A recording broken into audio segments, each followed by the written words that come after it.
নমস্কাৰ বন্ধু বান্ধৱীসকল, মই ৰূপজ্যোতিয়ে সকলোকে স্বাগতম জনাইছোঁ হাতৰ অন্য এটি শিতানলৈ।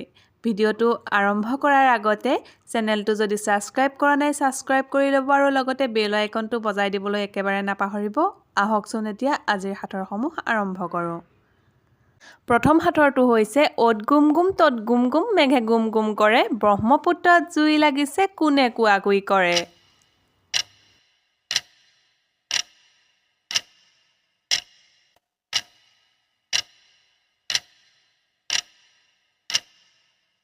সময় সমাপ্ত। শুদ্ধ উত্তৰটো হৈছে মেঘৰ গাজনি। এতিয়া আহক দ্বিতীয় সাঁথৰটোলৈ।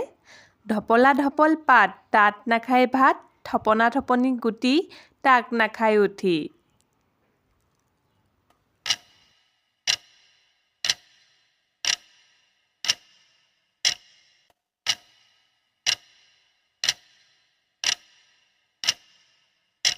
সময় সমাপ্ত। শুদ্ধ উত্তৰটো বাৰু আপোনালোকে পাৰিলেনে? শুদ্ধ উত্তৰটো হৈছে অমিতা। এতিয়া আহক তৃতীয়টো সাঁথৰলৈ। সুমুৱাওঁতে ক'লা, উলিয়াওঁতে ৰঙা, বজ্ৰমুঠিৰে তাকে ধৰি উধাই মুধাই মাৰা।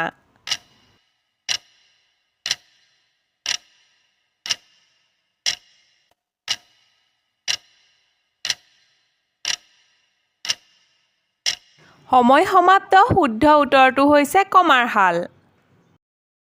এতিয়া আহক 4 নম্বৰটো সাঁথৰলৈ। জন্ম হৈয়ে আকাশলে চোৱা, ডেকা হ'লে তলমূৰা।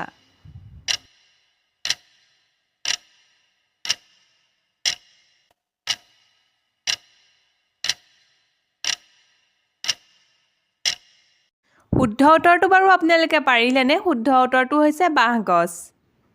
এতিয়া আহক 5 নম্বৰটি সাঁথৰলৈ। টিক টিককৈ ৰঙা, মুখখন মেলা।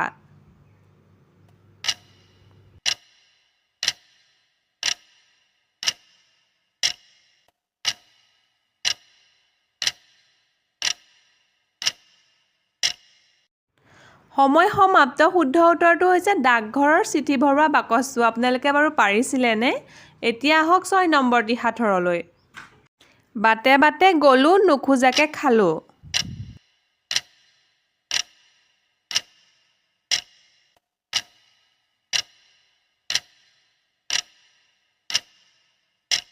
সময় সমাপ্ত। শুদ্ধ উত্তৰটো হৈছে উজুতি।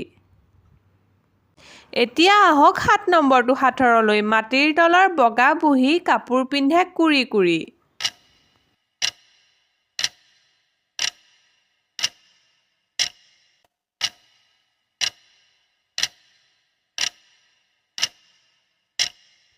সময় সমাপ্ত। শুদ্ধ উত্তৰটো হৈছে নহৰু বা ৰচুন। এতিয়া আহক 8 নম্বৰটো সাঁথৰলৈ। তোক কাটো মই কান্দো।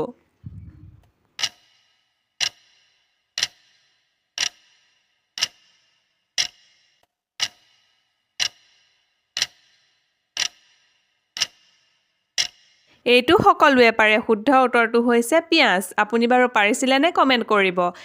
এইটো হৈছে আজিৰ অন্তিম সাঁথৰ 9 নম্বৰ সাঁথৰটো। পাত দীঘল দীঘল, গুটি শাৰী শাৰী, সেই বস্তুৰ নাম যিয়েই ক'ব নোৱাৰে, সিয়েই হৈছে মেখেলা ভাৰী।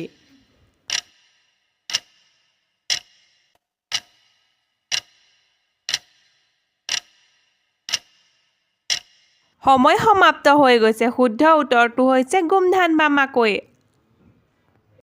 মৰমৰ অনুৰাগীসকল, ভিডিঅ'টো শেষলৈকে চোৱাৰ বাবে অশেষ ধন্যবাদ। আৰু আকৌ এবাৰ আপোনালোকক মনত পেলাই দিছোঁ, চেনেলটো যদি এতিয়ালৈকে ছাবস্ক্ৰাইব কৰা নাই ছাবস্ক্ৰাইব কৰি দিব। আজিলৈ আহিছোঁ, ধন্যবাদ।